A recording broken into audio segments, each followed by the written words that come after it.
Thank you for tuning in to Grieving Voices. I am your host, Victoria Volk, and with me today is the 2021 CNN Hero of the Year, Michele Neff Hernandez.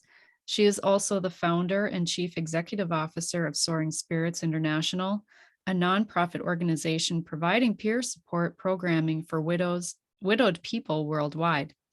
Michele is the author of Different After You, Rediscovering Yourself After Grief or Trauma, set for publication by New World Library in February of 2022. Her passion for supporting widowed people and the power of integration fuels her presentations and her community activism. Thank you so much. I'm so excited to be here. I do just want to point out that I was one of the top 10 CNN heroes, so that we don't have our actual CNN hero of the year. I'll have to look at our copy, but Shirley Raines was the CNN hero of the year, and she's an incredible lady. So I am one of the top 10, which was an incredible honor and a crazy experience. Let me start over then. Okay, good. If we can, that would be great. Yeah, I don't know how they got it in there, but I am one of the top 10 heroes. And so Shirley was actually the hero of the year. So I even looked up an article and I must have just really, I even must have just. Well, the way they list it can be confusing for sure. And so but if we can start again, I'm sorry. I didn't want to interrupt you in the middle of it, but I was like, I gotta fix that quick. No, okay. Okay, great. So I'm one of the top 10 2021 heroes. Gotcha. Okay. Thank you for tuning in to Grieving Voices. Today, my guest is Michele Neff Hernandez. She is CNN's, oh my gosh. No, I'm just one of the top 10 CNN heroes for 2021. Okay. It's a whole thing. I'm getting all up in my head now because I want to get these right. videos on YouTube, and now I'm like all in my head now. Okay. We wipe it all out. Okay, we're ready. Going again. Thank you for tuning in to Grieving Voices. I am your host, Victoria Volk, and today my guest with me here is Michele Neff Hernandez. She is the founder and chief executive officer of Soaring Spirits International, a nonprofit organization providing peer support programming for widowed people worldwide. Michele is the author of Different After You, Rediscovering Yourself After Grief or Trauma, and is set for publication by New World Library in February of 2022. Her passion for supporting widowed people and the power of integration fuels her presentations and her community activism. She is also one of the top 10 CNN 2021 Heroes of the Year for the work that you've been doing and also for the impact. So thank you so much for being here and for the work that you do. So needed. Well, it's a pleasure. And thank you. Thank you for those kind words. Yeah. So, what was your life like before all of this? So different, which is a part of the reason why the title of the book is Different After You. I was a personal trainer. I owned my own personal training company. And I was parenting a blended family of 6.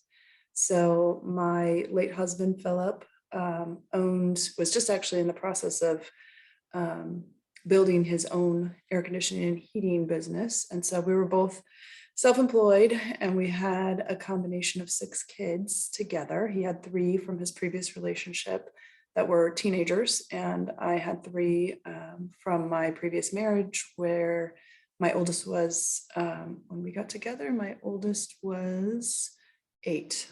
So we had 3 littles, we called them, and 3 older ones. And you can imagine blending a family of 6. I am actually the oldest of 7 children, so it wasn't as foreign to me as it might have been to other people. But we lived a very active lifestyle. He was really, he was a track coach and an athlete. And so we shared kind of this passion for all things athletic. And then we were sharing this big, crazy, wild family as well. Wow. And so can you speak to a little bit about, because I don't know what that's like, but maybe Yeah. the possible grief that um, even just a blended family and trying to navigate the relationships among the children.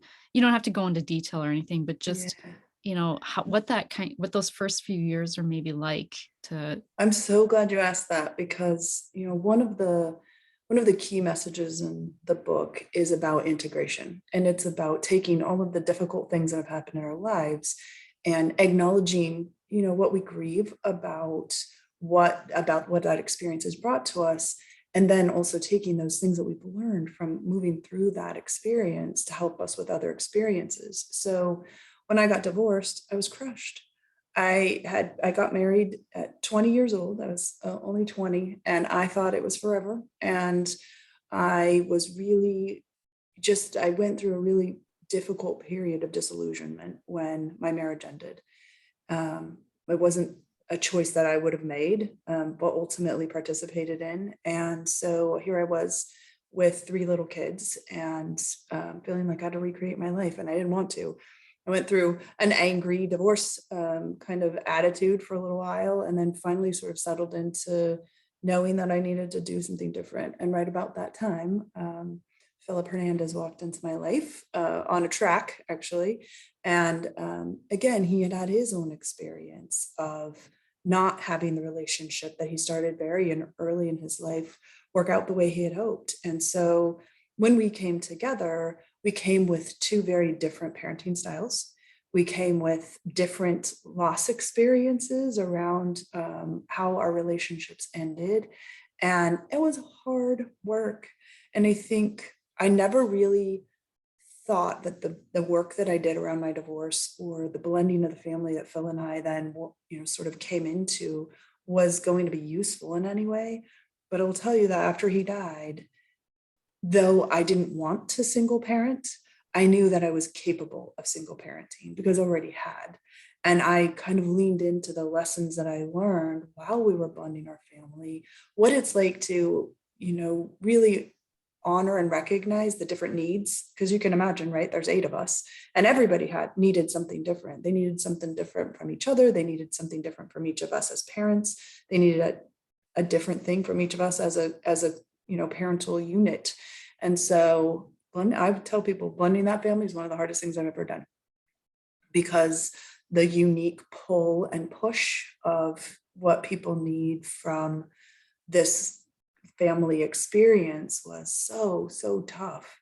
And we wrestled. I will say, for sure, it was difficult. What we kept coming back to was that we really loved our time together and we wanted to make that work. And so I tell people, make sure you have dates, because if you can't remember why you chose your partner, I mean, I think that's true for every relationship, but particularly if you're blending a family, because you have to remember what brought you together during the times when it's really difficult to find a path forward. And I had heard, can't remember who told me, but at some point somebody said something like, it takes really about 5 years. And I was thinking to myself, no way, no way is it going to take 5 years to make this family feel like a family.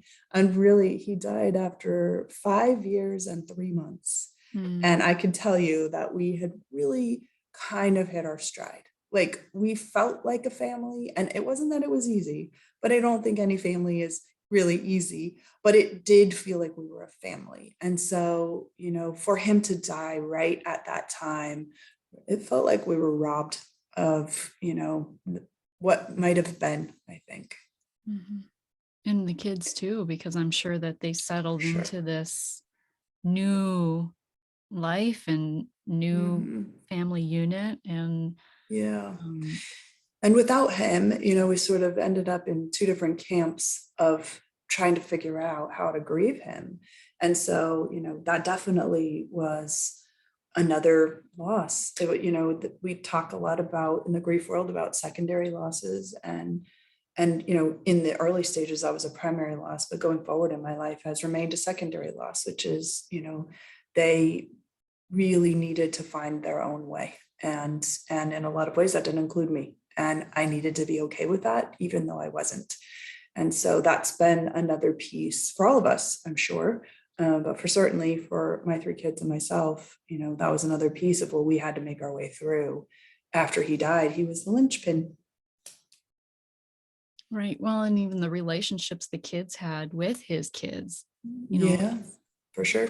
layers and layers and layers of loss. So many layers. Yeah. And I feel like that's a part of what has brought the deepest lessons, was that these differing layers of loss. I think when Phil died, I had never grieved anyone very close to me. My grandfather died, but it was at a time in my life where, that was sort of not exactly expected, but it didn't affect me personally in the same way. And so I never really had an adult grief experience. And I think my initial thought was, the hardest part's going to be the early part. And what I learned was that the harder part was learning to live without him, physically present, and figuring out how I maintain a connection with him, and how we as a family navigate what each of us needed. Because once again, we're in a place, right, where there are now 7 of us, and the 7 of us all need something different in order to move through our grief experience. And I think as a parent, that was the hardest part, was that I was living my own experience. And then in addition, each of the kids was living theirs. And as we know, for children, they process at the age they are, and they have to keep reprocessing at every new age. And so I just felt like it was an eternal, grief wave that kept coming from every different direction, with each different kid needing a different thing. And as they understood it differently, being pulled back into that. And so it really was an evolution for us of walking through each new step. And for me as a parent, that was, I think, the hardest part, was just knowing that each one of them, you know, we're never done grieving, in my opinion. I think it's just a way of life, and it becomes a part of who you are. But for kids in particular, with the new understandings that come at different ages, there's a deep processing that can happen at each different age. And I think I had a sense of that initially, just because as an adult, like, I thought he's not going to be present for any of his kids' weddings.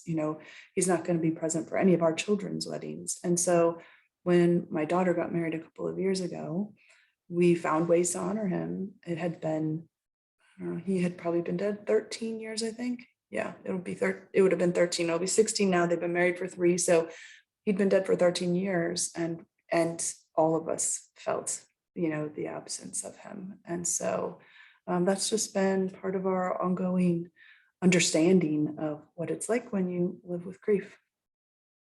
Yeah, and I understand that deeply too. I was a child griever. My dad passed away when I was 8, and so I can speak to that we grow with our grief. Like, our grief changes with us every phase of our life, and Yeah, manifests differently too at different phases as well, if yeah, it's unprocessed and undealt with, for not sure. looked at. Yeah. Well, and we talked to you and I a tiny bit before we began about my name, and my dad just died. It'll be a year coming up in April, and he was a key part of my life and a key part of my process, and I'm recovering from my grief. And I really wanted his name to be on any book that I would publish. And so, right about the time that I decided that I wanted to write a book, I returned my maiden name to my name in order to be able to make sure that that any book that I would eventually publish would have my dad's name on it. And so it has been just wonderfully bittersweet for him to have been. He was able to be a process of the writing. He knew that I had gotten a publisher. He knew the book was coming before he died. He got to hear the title, and there were just a lot of pieces of it that he was able to participate in. But having his name on the book made a big difference to me, and that's something, acknowledging that desire to continue to have a connection with the people we love goes on and on, no matter how old we are, or what our grief experience, where it may take us. I feel like that ongoing connection is such an important piece.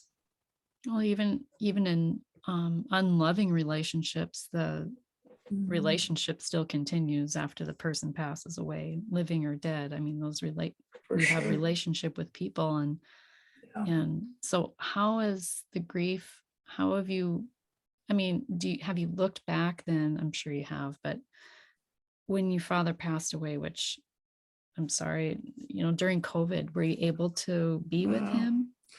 We were so fortunate. I mean, and to speak to how my past grief experience has influenced my current grief experience. That's what I was getting to. Yeah, yeah, for sure. Well, I mean, and again, like, all this while that he's dying, I'm writing about this. And so I'm writing about the power of integration and how allowing myself to be changed by what I experienced in my grief experience with Phil led me to understand better the tools that I used to survive that. And those exact tools were such a gift to my family.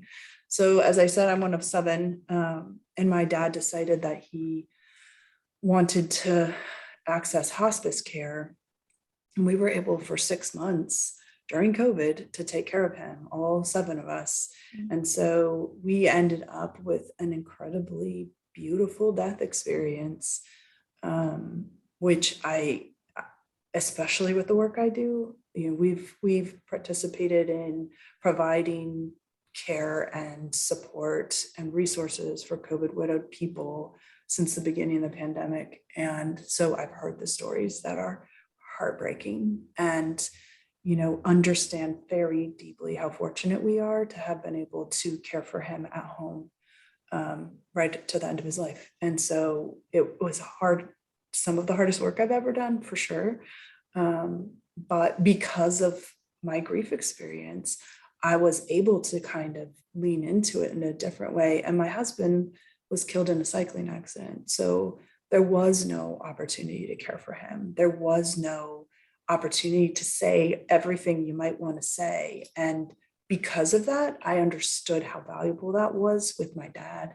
And we didn't leave anything unsaid. And again, I recognize that that's a gift of both the relationship we have, the family dynamic that we are fortunate to have built and maintained.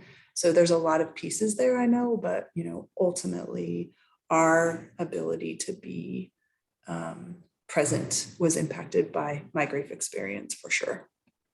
Well, and you bring up a good point just in sharing that. And thank you for sharing, because it isn't that way for so many people. And Mhm. so we can't assume Yeah, that,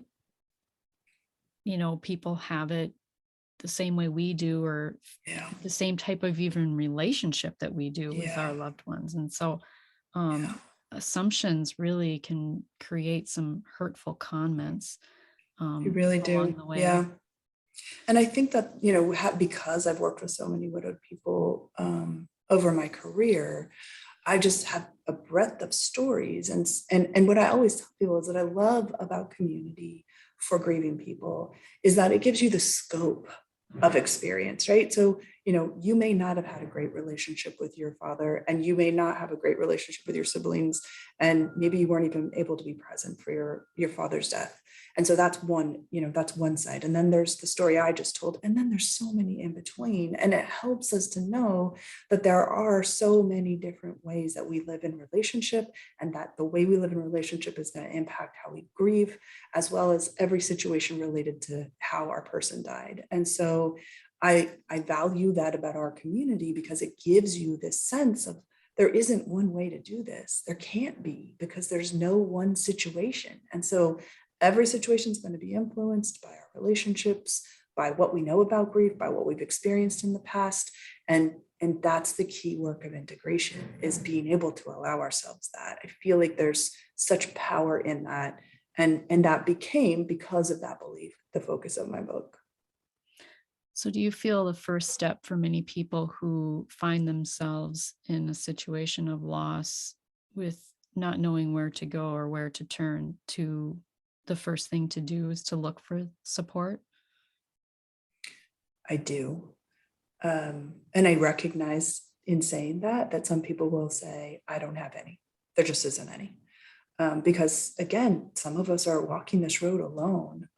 But what I know for sure is that people who have access can find that access to a community will be able to understand that there are it's so lonely and isolating, and grief is isolating all on its own. Even if you have the best possible support, we've all heard stories of people saying, I was in a room with 100 people and I felt all alone. Because my grief isolated me in such a way that I didn't feel connected to anybody I was around. And so that is true already in the best of circumstances. And when people are struggling on their own, and, using my dad's experience just as one example, I kept saying to my siblings, like, I don't know how when one of us would be on vacation or, need a break for whatever reason or have something that had to do, we were like, who's going to cover, and there were 7 of us, including my mom, 8. And so knowing widowed people who have done that caregiving for years on their own with literally no one else made me just so hyper aware of how hard that must be for them, because it was hard for us and there were many, many hands to do the work. And so when you think of that, then that single person is thinking, how am I supposed to find support? When I'm just overcome with 5 years worth of caregiving. I'm exhausted and I don't know where to turn. And there wasn't anybody to help me when my person is dying. And now my person is dead. And so, the work of Soaring Spirits provides that community for widowed people virtually and in person so that they can connect in whatever ways feel right for them. And my first sense whenever anyone's grieving is to look for a community of support. Look for other people who are grieving the way you are. Social media, while it has all of its challenges, has really allowed us to be able to find groups. And I'll say it's also really important to make sure you find a group that fills you up and doesn't drain you, because certainly the tenor of a group makes a difference. But finding a group, and a group could be one, it could be two, it doesn't need to be a community of thousands. It could be just a community of 1 or 2, but connecting with 1 or 2 people who are also grieving just helps normalize the experience. All that stuff you, yourself, and you are talking about in your brain, it's helpful to get that out and have someone else say, that makes sense to me. It helps remove that sense of, am I losing my mind? Am I, this makes me feel out of control. Like, there's so many things there that can be normalized just by knowing someone else had the same feeling. You said a key phrase earlier, and you said you were allowing yourself to be changed. And I think for so many of us grievers, for me personally, knowing it intimately and acutely well and how it changed throughout my life, it's why my art for my podcast is me sitting on an island with a megaphone, because you feel like you want to scream to the world and like nobody's listening, and you're screaming on the inside, but it's like you don't know it's like that's why my art is what it is, because that's how you feel as a griever so often. For sure. Yeah. And that's, especially when there isn't anyone to validate that.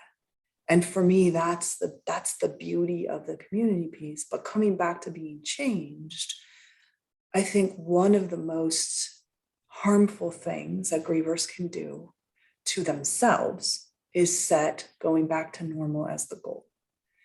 I need to get back to normal. If I can just get back to normal, then that means that grief hasn't won. I've made my way through. But the reality is that we are absolutely changed. And every time we pretend that we aren't, we're fighting ourselves. We're fighting ourselves, and we're setting ourselves up for failure because we keep telling ourselves, well, I'm just going to get back to normal. But life isn't normal.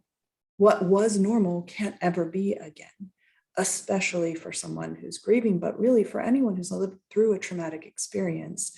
And I like to bring it down to this just one simple thing, which is you can't unknow what you know. The things that you learned, whatever day your tragic experience happened, you will never forget those. And so just by virtue of that one single thing, things can never be the same as they were before. And then here we are fighting to make it the same, feel the same, be the same person that I was before whatever happened. For us, it's a grief. Before my person died, I want to go back to that version of me. That version of you cannot be returned to. And so then what does that mean? I've heard so many grieving people say, oh, well, I'm not as good as I used to be. I'm less than because of my grief experience. And, there was a time in my life where I was parenting 6 kids. I was working 2 jobs. I was building a community for widowed people. I was trying to write a book. I was maintaining, a relationship with my family and friends.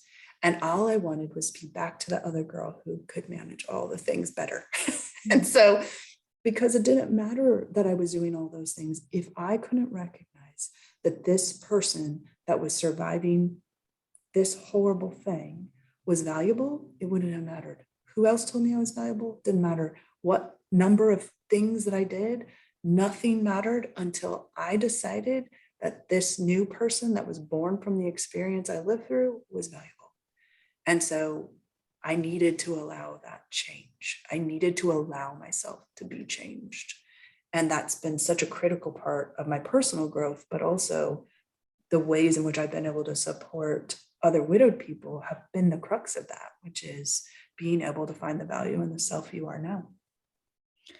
So what did that look like for you early on when you were starting to build that community and you were doing all these things, but what was helping you? I know you were reaching out to other widows to better understand and build community, but what did healing look like for you? What was that process? I think that the key for me was coming to a place where I realized that it couldn't be the same as it was before. And I think that the key of being able to allow yourself to be broken, and that was the thing, I wanted to avoid being broken at all costs. Like if I could just not be broken, that'd be good. And so my constant need for, I'll give you one quick example from the book. I was going to run a marathon when I turned 40, and Phil and I were going to do it together. So we had set this goal. He ran a marathon and he was like, okay, it's going to be your turn. I was like, not right now. How about when I turn 40, we'll go to Hawaii and we'll run a marathon and you can be my support person. Great. That was the goal. Then he died when I was 35. So I had 5 years and I thought, okay, that's still going to be something I must do in order to prove that I'm not broken. I have to meet every goal that we set prior to his death. So I start training for this marathon. I'm miserable. I am miserable. I have all of those things that I just listed going on. And now I'm also trying to run a marathon. And by myself, I don't have the support that I did then. I don't have anybody else in my life who lives close enough to me to be able to support this marathon thing that I'm doing. And so I just keep doing it. One day I ran 18 miles. I ran 9 miles through 3 cities. I get to the 3rd city and I'm turning around because it's a turnaround route.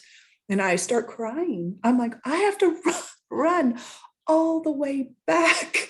And I thought, why am I doing this? And the reason was because I didn't want to be broken. And I thought that if I did not meet every single one of those goals, so I'm literally 9 miles from home, there's no one to call. I can't call someone and say, come and get me.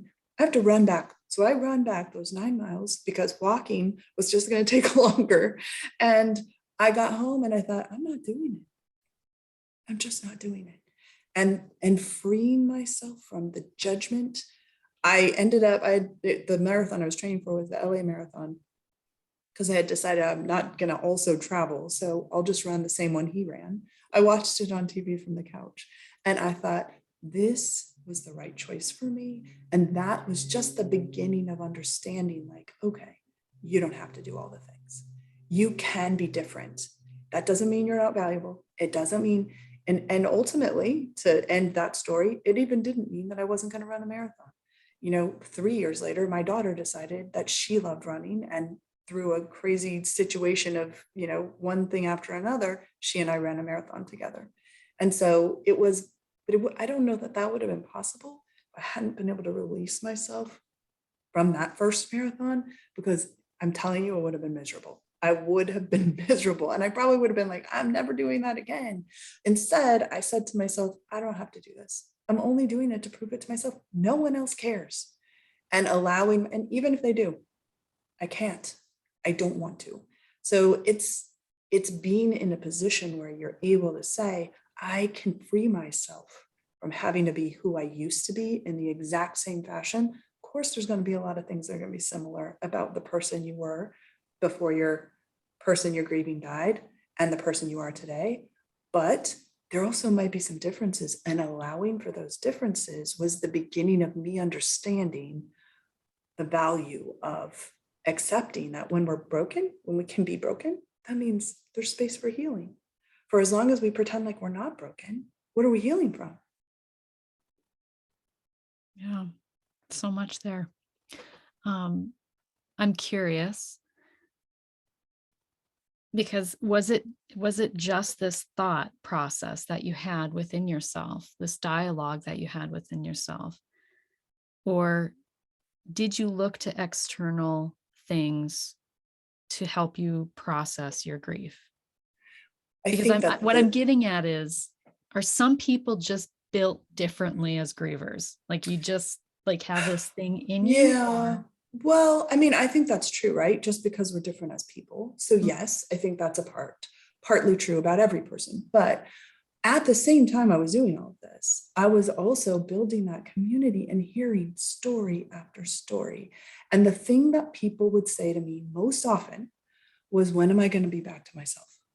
When am I going to recognize myself again?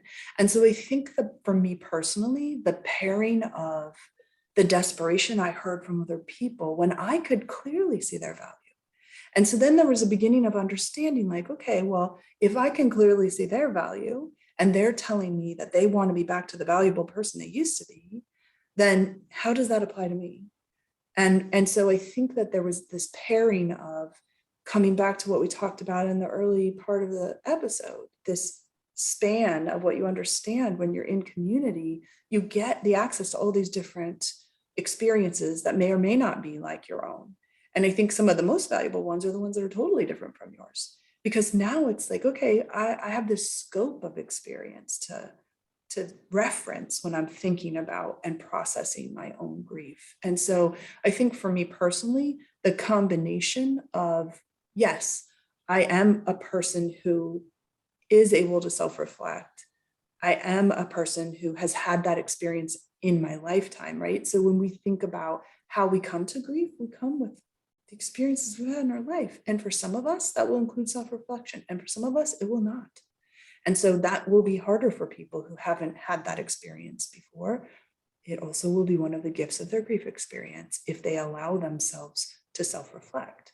And so each one of our experiences in our lives, whatever they are, the difficult ones seem to have the most impact, right? Like we aren't as impacted, we think, by the big, beautiful things that happen to us as we are sometimes by the things that break us. And I think being able to have access to so many people who had been broken in a similar way to me helped me to sort of see a path forward. You know, it was kind of like if you saw markers all along a road and it was like, well, wait a minute, this path seems to be the way. When I look at all of these markers that have been provided by the number of widowed people that I was fortunate to have access to. Um, and I come from a family of community. Our family always believed in community. And so again, when we talk about integration, I was integrating the lesson I learned as a child, which was community can be built and it's valuable. And because I knew that, I was able to say, okay, I need a community. That's what I need. And then building one was both by accident and design, because, in the early stages of widowhood, in the early stages of grief for anyone, right? We're all struggling with whatever that early stage looks like. My early stage included, please tell me where my people are because I need them. And that's something that I learned from, my life. And so for people who haven't had that experience, I think they don't have that same natural desire to find it. And that's why I like to talk about it so much, because if you don't have a natural desire to seek community, it might not seem valuable to you. But I have met person after person after person who has said, I'm typically not a joiner. I'm an extreme introvert who wants nothing to do with people. I don't really like people. And all of them have said, I can't believe how valuable this community is, because suddenly there are those markers along the road. And that's going to be different for each one of us. And the path forward will be slightly different for each one of us. But being able to have some markers makes a difference. I want to just highlight one thing too, in that um, you were actually an entrepreneur when you True. experienced this loss. And so I Yeah. think when I always tell people like nothing will teach you more life lessons than entrepreneurship, motherhood, grief, like all Yeah. these, All of them, bring them right, all. Yes. Yeah. right. True. And so I think Yes. just being an entrepreneur, it's you have this sense of self that maybe a Mhm. non-entrepreneur doesn't. And an entrepreneurship brings out all of your insecurities, as does motherhood. And so we bring these lessons, and then when grief hits, if we already have some sort of sense of leadership of our lives or in our lives, I think we naturally will, like you said, like you created that community. You were a leader to create this Yeah. community. Um, I think that is definitely true. And, also we should say I'm the oldest of 7 children. So I've been yes. bossing Yep. people around since I was born. But I do want to also mention, like, so many times when people hear my story particularly, they say, even if we talk about CNN heroes, it's the same. It's like, look, this is what you built, which is true. But what I always want grievers to know is that we each individually have our own path forward. And we lean on, like you said, all of the lessons that we have already learned in our lives. And so because it's different for each one of us, I've had people say things to me like, well, I didn't do what you did. It doesn't matter what you do. It matters how well you give yourself space to heal. That's the key message, is being able to allow yourself your unique path. And so those markers on the road for you, when you meet other people in community, they're going to be different. And that's all going to be influenced by everything you already know and everything you've already experienced. And absolutely, for me, it's natural for me to lead, and it's natural for me to gather people. And so this community came together because it's what I needed. And I thought, if I need it, clearly someone else needs it too. And so that desire really was to provide that space for other people, that it would be easier for them to find it. And yet I didn't really ever think about the fact that people might say, well, you have to do something big with your grief experience. I think what you have to do with your grief experience is integrate it. And then your life will take you in the direction, and sometimes a very new direction that's surprising, because when we allow ourselves to be changed, then we can ask new questions. What does this me need? This me did not need to run a marathon when I was 40. It didn't work for this me. It would definitely have worked. I feel confident it would have worked for my 35-year-old self. Had my husband stayed alive and we had planned that together, we would have been very excited about that. But because that was no longer the situation, if I didn't respond to that change by allowing myself to have what this version of myself needed at the time, then I robbed myself of that growth and that ability to be different. And I needed that. I needed to, and even still, like, even those first 5 years. So think, like, Phil died when I was 35. That experience was when I was 40. And so I'd already been widowed for 5 years when I needed to make that choice. And I was still telling myself the story that if I didn't meet all of the goals that he and I set together, I was failing. And so even 5 years in, with an organization, it was a baby then, but it was an organization that was started with events that were being held, with standing on front of a stage in front of widowed people talking about my experience, I was still holding myself to a standard that was not good for me. did that make you sick? Like, were you What's funny physically is that sick? I did some interviews in the first year of my grief. The actual idea initially was that I was going to write a book, having interviewed 30 other widowed people. And so I went on this crazy journey starting when I was 4 months widowed, to interview people across the country on weekends, because I still had to work and mother and do all the things. But anyways, I got sick after every interview, and I didn't really realize it until I had finished all the interviews and I was going back to my calendar to write them all in. And every time I looked, I had a paper calendar at that time. Every time I looked, I would see that I had rescheduled my appointments after I got back.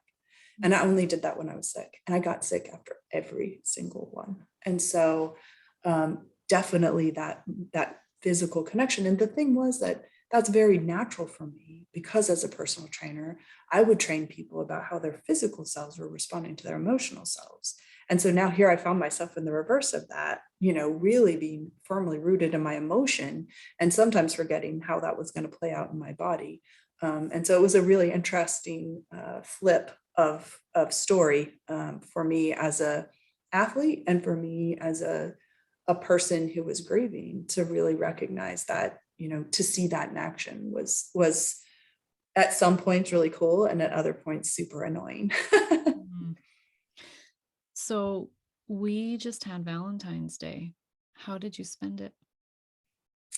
I am remarried and I have a lovely husband who has been so supportive of all of this. And so today is book launch day for me.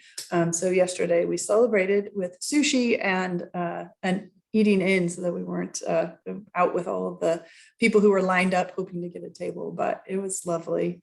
And you know what I tell people, my post actually on social media was about remembering that while Valentine's Day seems to always be focused on romantic love. It's really about life. It's about love. Then it's about all the love. So I posted pictures of everybody I love because for me, what one of the things I think that's been so valuable about my grief experience in terms of my relationships is Phil and I were pretty insular. We were we were busy with each other pretty much all the time. And I still continued to maintain my family connections and my friends, but we were pretty much each other's one person. And after he died, of course, that was really, really painful and difficult. And I developed a lot of relationships in the aftermath of that become very important to me.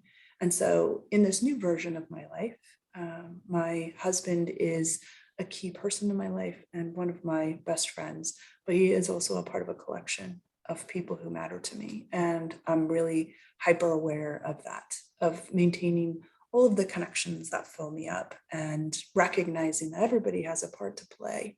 And so Valentine's Day yesterday, I posted my nieces and nephews, my siblings, my mom, my dad, my friends, my work team. Like I was posting all the pictures of all the people just to remind everyone that, love is something that never dies. And because of that, the more love we have, the more opportunity we have to continue this loving connection with the world because we are loving more and more people.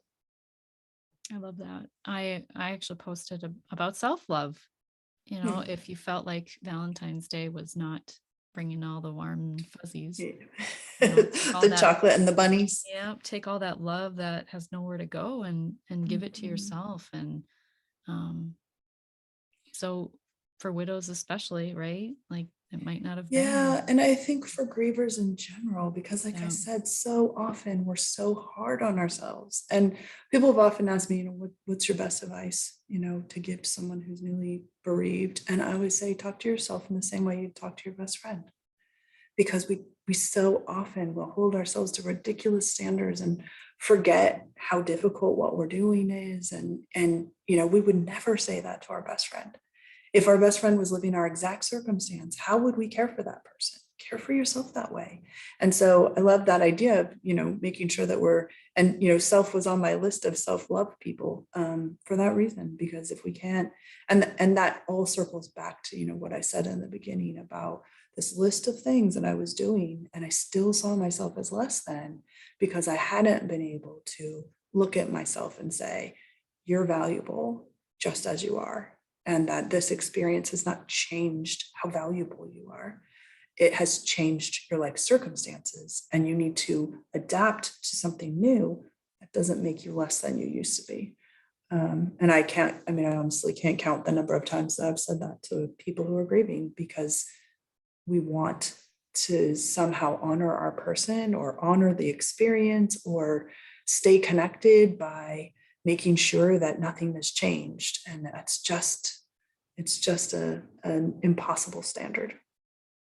I often say that grief puts a veil over our faces and we can't see ourselves clearly and we don't Yeah. see others clearly, and creates Mhm. this disconnect really within ourselves. And when we're disconnected from ourselves, we truly can't connect with others. And so I think part of seeking out community, or why it might be difficult for so many to seek out community, is because they feel so disconnected to themselves. And so I would suggest too that people start there, start with yourself, and really asking yourself, what is it that I need today? Or what is it that I'm trying to forget? Or what is it that I want for my life moving forward? What do I see for myself um, in the future?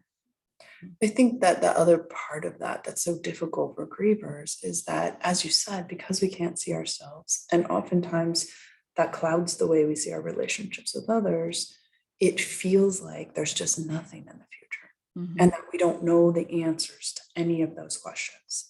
And I think that's the one of the key reasons for seeking community, even when we can't see ourselves, even when we can't see clearly other people, because that helps with, one of the things we lose when a person we love dies is that witness, the witness to who we are, the cheerleader, and recognizing that some relationships are not good and maybe they wouldn't have been those things. But there certainly is this witness that happens. We're sharing life with people, and there are expectations around how we will interact with each other. And when that person dies, that whole dynamic shifts and there's no replacement. And so you find yourself swimming in the unknown, trying to figure out how to find your footing when, even when, and maybe even especially when the relationship you're in wasn't good, there's this footing loss where you're like, but now what? And so being able to be in community sort of helps you to, if you look at someone else, that's what happened for me, right? Like when someone else would come to me and say, I'm not as good as I used to be, and I'm telling them, yes, of course you absolutely are, then I'm hearing myself say it to someone else and thinking, that can apply to you too. And so it's helpful to see other people, and sometimes we're able to see what we're feeling reflected in them. And being able to see that helps us to kind of see through that veil. And I always tell people, it doesn't matter if you don't know the answers. If you're willing to keep asking the questions and even make those questions as teeny tiny as possible. So, what do I want more of in my life today? Well, I want more sleep. Okay, then that's one thing you want more of. That's one need that you can see. Okay, so now your energy can be focused on that. And then, as you continue asking yourself that question, new things will come up. I want more sunshine. I want more time to write. I want more, love. I want more joy. I want more, but we have to be willing to accept, I want less pain. I want sleep.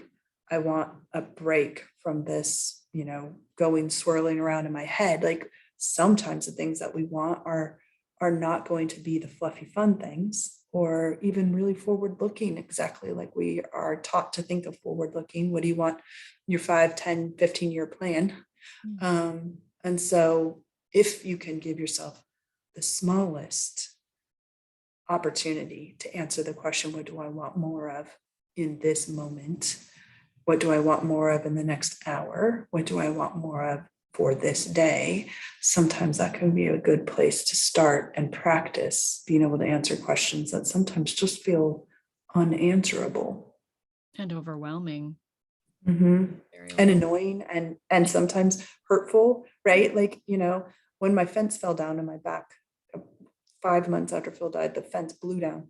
And I'm looking outside my window into my neighbor's window, and I'm like, oh my gosh. And so I'm thinking to myself, I need to get 3 estimates. So I start doing that. One of the guys says to me, do you want a 5-year, a 10-year, or a 15-year fence? And all I wanted to do was, take a little fence post and smack him on the arm with it, because I did not want to even, I couldn't. How do I know? 5, 10, 15? I mean, I can't think about next week. Why asking me that question, poor man? But, it's that sense, right? And then what do I feel like at that point? A failure. I feel like I can't even answer a simple question. Do you want a 5, 10, or 15-year fence? And that's because I was incapable of thinking that far ahead. And so being able to just give ourselves grace around what I wanted, the answer to the question was, I want the fence to go up today. Which one of those could go up today so that my dog doesn't get in my neighbor's yard? And allowing ourselves that small thinking, because we're trained to think bigger. And when we are trained to think bigger and we are unable to, the story we often tell ourselves is that we can't, and that's terrible. Well, it's natural. Of course you can't. It's so painful to be in this moment sometimes that I cannot even imagine the next 5. And so what do I want more of? I want more relief. That's okay. That's a perfectly great answer. What had Phil's life taught you? Hmm. He was a person who did not live with regret. And sometimes I found that to be very annoying, but I have learned, what a gift that is, not to second guess all of the things that he would make a choice and he would run with it. And, if it didn't work out the way he wanted it to, he didn't regret making the choice. He just pivoted. And that's really been good for me, I think, because I'm a perfectionist by nature. And so I don't, it's been hard for me to make mistakes and allow myself, the benefit of mistakes. I always thought, "Well, I don't know about that. I don't know about the benefit of mistakes," but I've learned that there's just so much that's a gift in mistakes if we allow it. And he was just fine with it. He would go right on to the next without regret, without, beating himself up about it for the most part. And I've really appreciated, being able to allow mistakes and try to avoid that, you know, longing for perfection that is part of my nature. That's great. And actually, it's very fitting because this week in my newsletter, I'm digging into the word regret, Oh, actually. great. And Yeah. I flip it on its head because so often when we hear the word regret, we think of it in a negative connotation. We think the things that we didn't do specifically. Well, I do anyway. But Mhm. that's first usually the thing that comes to mind is what I Yeah. didn't do. But Mhm. often, let's say what if we thought about regret in terms of what do I regret starting? Mm. I'm sure you don't regret Yeah. starting to write. You don't Right. regret starting your group of widowed women, Mhm. right? So if we flip regret on its head and think about it like, what do I regret starting? Or what will I regret if I don't start it? Yeah, there you go. That too, right? Yeah, So for anyway, sure. Yeah. And you know what, you're right. It is interesting how, regret definitely, I mean, for me anyways, it's a negative connotation right mhm. away. So, and I think the other thing is, what won't you regret? What things won't you regret? And, you know, when we look back, especially for relationships, right?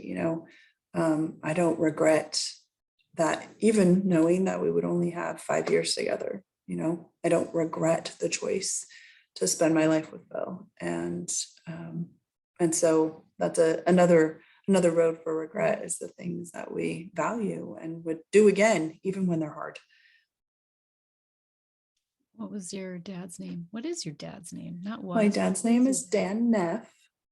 Dan Neff, and he was I am endlessly fortunate to be his daughter. He was the proudest papa you can imagine, and so in fact, he would often come to our events are called Camp Widow, and they're for any person who's widowed. So any gender, any relationship type, married, not married. And he would sit in the front. If I was speaking, he would sit in the front. He would tell the people on either side of him, "That girl up there, that's my daughter." So he was not a widowed person himself, but he would be one of the people in the very front. And so it's also been a really, I don't know, in some ways, uh, amazing, in other ways, challenging, emotionally challenging, to watch my organization serve my mom, and for her to step into this space that I created as a widowed person. I guess intellectually, I always knew that that was the likelihood. My dad has struggled with his health for, more than a decade. And so it was always in my mind, of course, that if you were to ask me who was going to die first, the likelihood was always going to be him.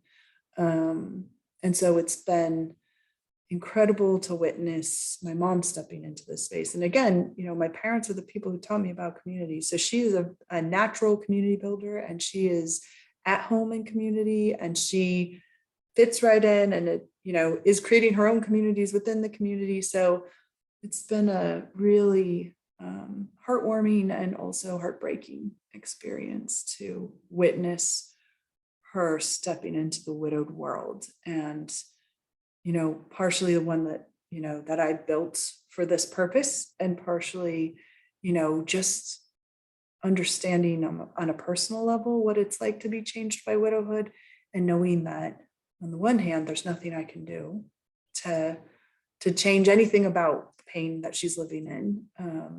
And I realize the value of it. I know that she will be changed in ways that are necessary for her because my dad is dead. But it's been really, I keep saying I feel like I have a little bit of widowed PTSD because, every step that she's taking into these things that I had to do myself is like stepping back into my young widowed self and looking at this experience from her perspective, while also, of course, seeing it from my own as a daughter. So it's been an intense couple of years for sure. I imagine it's brought you and your mother closer. Yeah, for sure, including, the care experience, was because we were all together. I mean, it was also interesting because of COVID, we were only the siblings. So, we all have partners who would have loved to be able to help, but because of COVID, it was pretty early in COVID. So we were being, testing and doing all of these things to make sure that we could be there. So we had to limit the number of people. And so it ended up being literally like our 7 siblings. And then towards the end, a couple of grandkids would come, and my daughter was able to be there for a good portion of the end of his life. So that was beautiful too. But in what world, would you be back together in your adults, sort of reliving your childhood? It was an interesting gift. Yeah, I never really thought about that either. And that's really kind of often what happens, right? At the end of life, when you're given, if you can look at it like an opportunity and but again, not all relationships will allow that. And that's the unfortunate thing. But it is possible to have a good death. It is possible to have a My good end of death. life doula training really opened my eyes to that, which I I bet. really So consider. my mom is a birthing doula. Oh, So cool. yeah, so it's also like, just all of those lessons of birth and death, because, birthing doulas also deal with death when, births are don't go the way people hope they would. And so much of what she leaned on while taking, we would call it mom's doula-ing dad because, we could do so much, but there were times when it was only her that he wanted. And so we'd be like, Mom, Dad needs a doula. And so it would need to be her in that moment. But it was a beautiful, like you said, I think the thing is that for our culture, that we are, because of our fear of death and because of our desire, right, for perfection and for us not to be changed, like all of these roadblocks that we put up for ourselves, we make it difficult for us to embrace the reality that we can have a good death, because death itself, in our culture is often the enemy. And so we don't want death, and because we don't want death, then nothing about it can be good. But the reality is, he couldn't have, it was hard, really hard, but beautiful. And we were able, and fortunate as we were, to be able to give him what he wanted. And to juxtapose that with what I knew about other people who had, had a loved one die from COVID, it just really, just like I said, drove home how fortunate we were and how grateful I was for his death experience. And one of my brothers, they said something about, looking back, because we're now approaching a year anniversary. So all of us are, kind of remembering where were we this time last year. And I said something to my brother about, it being a hard day or something. And he said, I look back on that time and I think it's one of the best times of my life, that, we could be together, that we could be in service to Dad, that Mom had the support that she needed to be a caregiver, but not have to do it all on her own. He was like, I just look back at that time and feel, yeah, so grateful. And like, we've said many times, that's not, I don't put that out to pretend that that's what everyone is fortunate enough to be able to live. But I do think that we more often than we can see have the chance to make death a beautiful experience when we allow ourselves to see it not as the enemy. Mm, so true. And again, it comes back to the different layers, so many layers of grief. And So that many. when you can have 7 siblings growing up in the same household, and every single Mhm. sibling is going to have a different recollection and perception and experience of growing up in Yep. that home. And that adds a real different Yeah. dynamic at end of life for sure. I think I it's just also worth agree. saying out loud that it's not because it was beautiful, doesn't make the grief easy. Exactly. So I mean, that's the other piece, right? Is like, we can welcome a beautiful death and we can live, and I can feel so endlessly grateful for this particular part. And that does not make what comes after easier. And I think that was another piece of my personal understanding of what we were doing, was that I knew that we could make choices that would make his death easier, and that we could come together in this way, and also that it wasn't going to change anything about how hard it was going to be to grieve him, and that we were all going to have to do that work. And we are definitely, eight different people doing it in 8 different ways. And, each of us living that, each of us watching my mom, witnessing, and like, as you said, I'm witnessing it from my widowed perspective. My siblings are witnessing it from their perspective of their mother. And, while I also have that, of course, but I have this other layer. And so, a lot of times I'll say, we can't do that for her. We can't take this from her. It's impossible. I know it's hard to watch her be in pain. I know it's hard to watch, knowing, Valentine's Day is a perfect example, knowing that last year, Valentine's Day, we created this whole like Valentine's Day scene and left them, and, everybody went home for the night, came back. And so, of course she's remembering that. Of course she's missing him. And there's nothing we can do about it except for tell her we love her, and, be available if she wants to talk. And so it's been an interesting role for me to play, because I uniquely know that. I know that there's nothing they could have done on the first Valentine's Day to make it easier.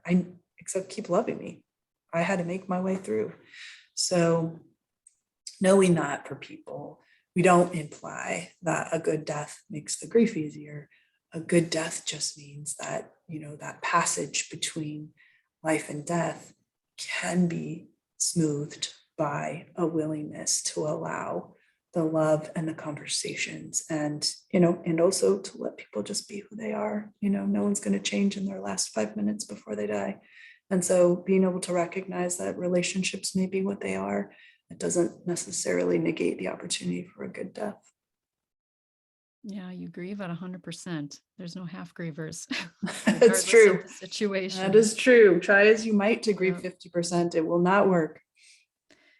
So what is, I mean, you've given so many tips and things throughout our conversation, but what gives you the most joy and hope for your future?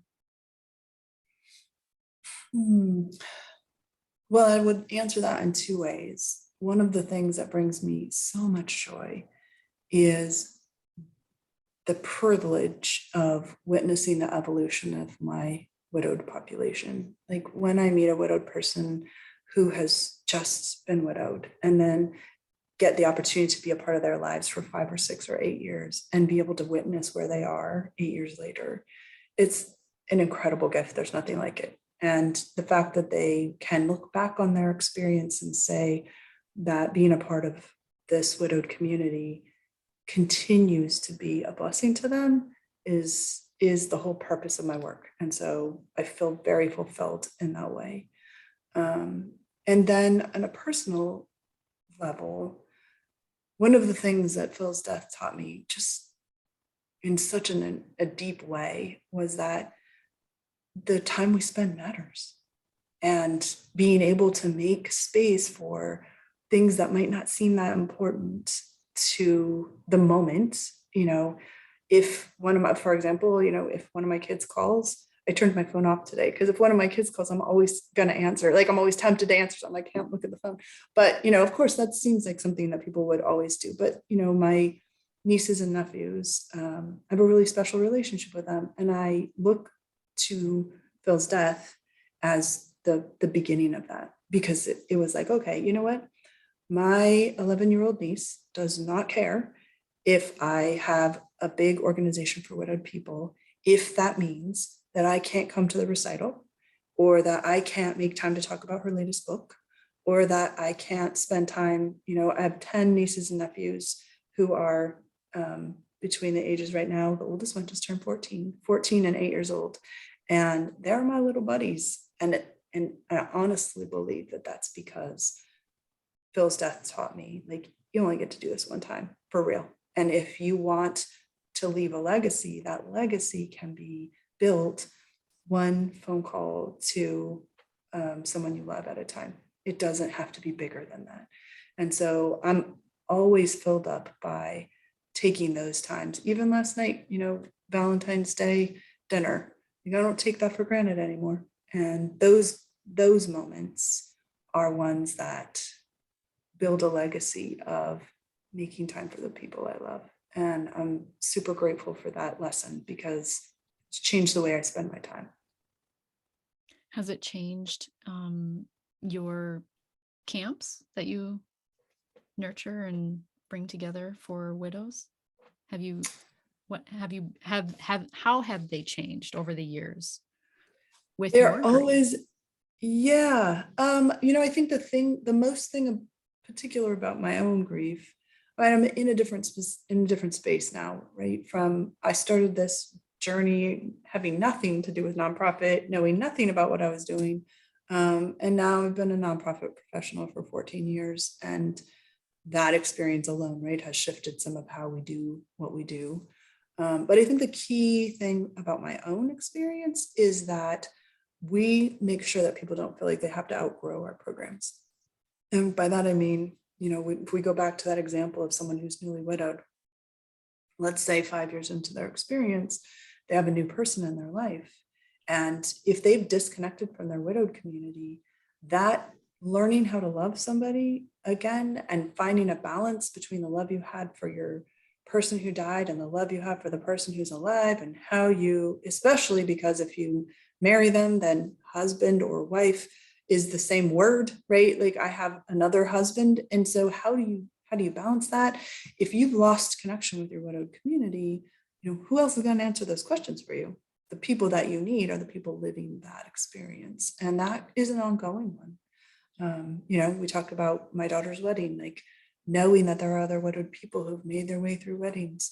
What did they do to honor their person? I mean, I have this deep reservoir of experiences and people and connections that will serve me for the rest of my life. And I know that that's true for them too. And so what I have learned is that I'm going to need my widowed community forever because they are part of my witness. They are part of my evolution. They are part of each other's evolution.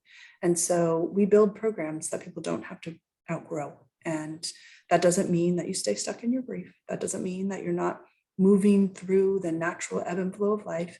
In fact, it supports the natural ebb and flow of life by having an ongoing community who has witnessed the depth of your grief, has walked with you through the healing process, and has come to be the people you rely on when secondary losses come up, when a new experience comes into your life that requires you to kind of dig into that grief again and figure out how does the grief play into what I'm living right now.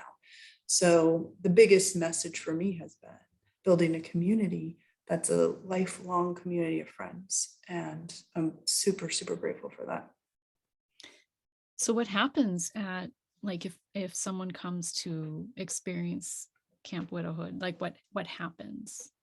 So I always tell people it's a blend of a conference, a retreat, and a high school reunion because our programs, 40% of every program is return campers. And so those return campers are coming. Why? Because they're coming to this event to experience new information for where they are in their grief process right now. one, and oftentimes to come back to visit their friends, and reconnect with the people who, like I said, have witnessed the depth of their grief. They just become such good touch points for each other. So when you would come to Camp Widow, there are a selection of workshops that are all designed to address where you are in your widowed life.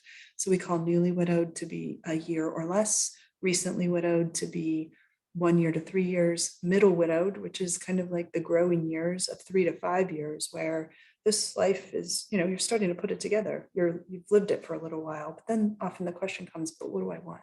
What do I want more of? And that can be more of a long-term conversation or a long-term thought process. And then seasoned widowed, we call 5 years and more. And those are people who have been living a widowed life, who have oftentimes repartnered, have changed jobs, have done a lot of different things to adapt to the death of the person that they grieve. And so we plan workshops to address every one of those areas. And so when you come to camp, you have the opportunity to interact in workshop. You have the opportunity to interact in the group of people. So we divide people into workshops where all of our newly widowed people are together, all of each of those other groups are together, so that they can address the things that are unique to that experience. And then there's social activities. People, prior to COVID, we had a huge dance floor. So we're, sort of adapting to what this next version of camp looks like. But people would often say to me, well, one year we had a ballroom and they said, well, we could add a larger dance floor, but I can't imagine that would be what you would need. I was like, oh yeah, double the dance floor, because, you can be with people who understand that dancing and smiling and laughing doesn't mean you're over it. It just means that for this moment, you're allowing the lightness of being with people who have made you feel free for a minute to be the primary experience you're having at the time. And so our dance floor typically is a rocking dance floor of people who are so grateful for the relief of movement and music and camaraderie that speaks to a life affirming forward movement. So that's the Camp Widow experience in a nutshell. And it lasts from Friday to Sunday. So we start first thing in the morning on Friday and we go all the way through midday on Sunday. And then those connections that people make, they tend to make lifelong friends. We have many people we have one particular group of widowed people who met at their first Camp Widow. They all were together. I think it's probably been 7 years. They've had that same text stream for 7 years. So they continue to be the people who, something great happens. I tell my text stream, something horrible is happening. I tell my text stream, I need a little bit of support. I'm missing my person for some unique reason, or I'm missing my person just because I miss my person. That all of that can go into that space. And imagine the power of that. If you have that for year upon year upon year, and each one of them has gone through their own evolution of a variety of things, and they celebrate it together. Where is this located? We have 4 different locations. One is in Tampa. That one's coming up in March. So March is Tampa, Florida. July is San Diego, California. August will be Brisbane, Australia, and November will be Ontario, Canada. And so and then we'll have one, we call them pop-up camps. So a pop-up camp is just a one-day camp where we kind of coalesce as much of the 3 days into one as we can. And this allows us to kind of move around the country a little bit. And we'll have one of those in Denver, Colorado in September. Amazing. Do you see anything new this coming year for it? For camp, the pop-ups are relatively new. We started them before pandemic. And so having the opportunity to move around a little bit is going to be new for us. And our Australia camp is also a new camp. We've only done it once before. And so we partner with another organization in Australia. And it's been an incredible thing to watch what I imagined and did the first time with my whole family as volunteers, because I didn't have any volunteers to also be working in a different country is really incredible. We've got a great partnership in Toronto. We just incorporated actually. So Soaring Spirits Canada is the organization that runs the Toronto event. And so it's just been kind of amazing to watch it grow. And we're very focused on making sure that we continue to provide quality programming. We've had, as you can imagine, an increase in demand, in part because of pandemic, in part because of the CNN Heroes exposure. And so there's been, kind of a lot of people coming in. So we're really focused on making sure we take good care of them. And your book, are you on a book tour this year? And my book, I am on a book tour this year. I actually haven't. This is the first time I've gotten to hold it up so that people can see it in my hand. So yeah, I'm really excited about the book. The book tour will be from March to November. I'll be touring all over the US, Australia, and Canada as well. And of course, including books at Camp Widow. And it's such a full circle. As I said, initially, I thought I would write a book. And what I used to tell people was the book that I thought I would write in my first year of widowhood became a community. And it was really clear that I was really supposed to just focus on the community. And I really thought that meant just the book would come or it wouldn't. And I didn't worry about it too much. But then over the years, learning more and more about how I could bring to grieving people and anyone who's experienced a traumatic event to help with some just practical steps towards rediscovering yourself and allowing yourself to be broken so that there's space for healing. And so that's really what the book is focused on. Of course, it's not a book I could possibly have written a year into my widowhood.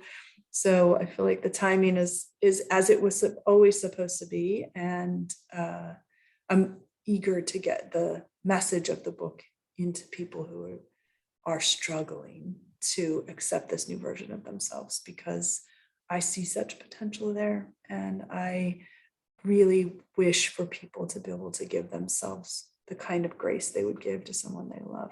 So that's the hope of the book, to get that message in people's hands. That's my hope with this podcast too, that people Well, see we're that, a perfect pairing. yes, that people can see that there is another side. Yeah. Yourself allow yourself to get there. Yeah, and be kind in the process. I Let feel go like of those the rigid saddest, expectations for yourself. yes, yeah. And the thing is that it's so easy to fall into the trap of negative self-talk. And, you'll hear a lot about that when people are struggling with self-esteem. What we sometimes don't translate is that grief consistently has an impact on self-esteem. And so that negative self-talk takes a totally different tone when you're just saying, I'm too tired, I'm lazy, I can't get off the couch. And it doesn't acknowledge how much of your body, heart, mind, spirit are all involved in trying to figure out how to reconstruct your life without this person living. And so, to be able to address that negative self-talk and to be able to say, be kind to yourself. Like that's the biggest message for every griever. Be kind to yourself, be kind to yourself as possible. I just had a thought too, and especially in, I think, well, again, depending on your background and how you were raised and things like that. But I often think too, like, if I don't know where I was trying to go with this, but the thought I had was when I think especially death of a loved one, like a spouse, and I don't have that personal experience. And so part of this is a question for you too, but when I have had a relationship that was toxic though, but when we put so much of if we look so much at someone else, right, to fill what it is within us that we never filled ourselves, and then that person is gone, it just deconstructs everything we thought and believed and about ourselves and about our worthiness and everything. And so I think would you agree that that's why partly it's so difficult, because it's almost a reconstruction of yourself, knowing who you were before you put so much of yourself into this other person, Well, and I think I absolutely agree first of all, but I think it's even more complicated in that, one of the things that I wrote about was how surprised I was that my sense of self was shattered Mm. by my husband's death. Because remembering, I had been divorced. And so in my first marriage, I was very young and we were growing up together and having three babies. And so, when we divorced, I was like, I need to like be independent and on my own. And one of the things that was a struggle for Phil and I was my like uber independence. Like I was super independent. I was not, no interdependence, none of that. And so we struggled, to find a balance there. And so the last thing I thought would happen when he died, like I was so independent. How in the world did my entire self image shatter when he died? And I think it's because we see ourselves in the world. And I think this is true for every griever. And as you said, particularly true when the person who died is your partner, is that we live in a world where they're alive and we are a person in that world when they're alive. And when they die, we have to ask ourselves, who am I in this world now that they're dead? And that is a question every griever has to answer. Right. And so I think often about the experience of the death of a child. Who am I as a mother when my child died? Right. So that we have to ask, we had to be willing to ask those questions in order and not assume that because we need to ask the question, there's something wrong with us. Right. Because that's a natural part of living in relationship is we impact each other. And whether or not we want to recognize our interdependence, there is an interdependence that is a natural part of having someone be a part of your life. And the larger the part of the life that they have, the more difficult it is to redefine yourself after they die. And so again, that redefinition, it may seem similar. It's just that you have to be willing to ask the question. I was shocked that I could not believe that my sense of self was impacted. I would have never believed you. If you had told me that before he died, I would be like, well, I know that I'll grieve him. I would be terribly sad, but I know who I am. After he died, I was like, oh, who am I? Like, it was a disaster. I felt like it was a disaster, but what I didn't know was that it's totally normal. Of course you do. And so, normalizing that experience, I think is so important because then we get to just ask the question. So is it the right time for me to run a marathon or isn't it? That's not a judgment call. That's not am I a good person? That's just, I am now living in a different situation. Does this new version of me need this? And the answer might have been yes. Maybe I didn't need it. In this case, it was no. And there's so many other things that we do that we ask. Our jobs, so many people, when they've had a deep grief experience, look around them and think, I don't care about this anymore. Hobbies, where we go to eat, what our room looks like, if we have the same house, all of these can be up for question, which for some people that will be uncomfortable. For other people, it will be freeing. It partly depends on our life experience, but whether or not it's freeing or terrifying, still asking those questions allows us to consider if something different might serve this person we are today better. And it's all normal and natural. Totally normal. And it's just so sad that it's unexpected because it feels like, it felt to me like a punishment. I felt like I was being punished. Like I did all that work to learn who I was. Are you telling me I have to do that again? Like I was just so surprised by it and also just depressed by it. I didn't want to do that again. And so, but what I discovered through the process of it was that it allowed me to create a life that better fits who I am. Until you can recognize that there are differences, you don't know how to build something for the person you are. In order to build something valuable for who you are now, you have to be able to look at the things that have changed, grieve what you've lost, acknowledge that you're different, grieve what you've lost, and then you can start kind of asking the questions, what do I like? What do I not like? And then begin building from there. So it's insightful. Your comment is so insightful in that, it is difficult when it's a partner, but I think it's also so much a part of any grief experience, and it's unexpected in many ways, because we think we know who we are, and we do. Well, to the extent that we do, right? But you could say we do in the situation that we are in. But when the situation changes, it's worth asking, what about me has changed as the situation has shifted? So good. So good. What else? Is there anything else that you would like to share? Oh, I do really want to just point out that the book, while it is the foundation of it, of course, is grief, is really intended for anyone who's lived through something traumatic, because the traumatic experiences we live, you mentioned a toxic relationship, right? That had to have been traumatic. Those change us too. And if we can allow ourselves to kind of consider how we've been changed and integrate what we know about ourselves now, it's so valuable for us as we shape our future and, utilize those tools in our present to create something that matters. And so the book, it does have a foundation of grief, but it was intended always for anybody who's lived through a traumatic experience. And I feel like we all have, through pandemic, been impacted in unique ways. Everything from a person died during pandemic, and of course, the biggest possible shift, all the way down to, I decided I really actually love working from home. I never want to go back. So, we've been shifting, all of us, and the array of conversation in between.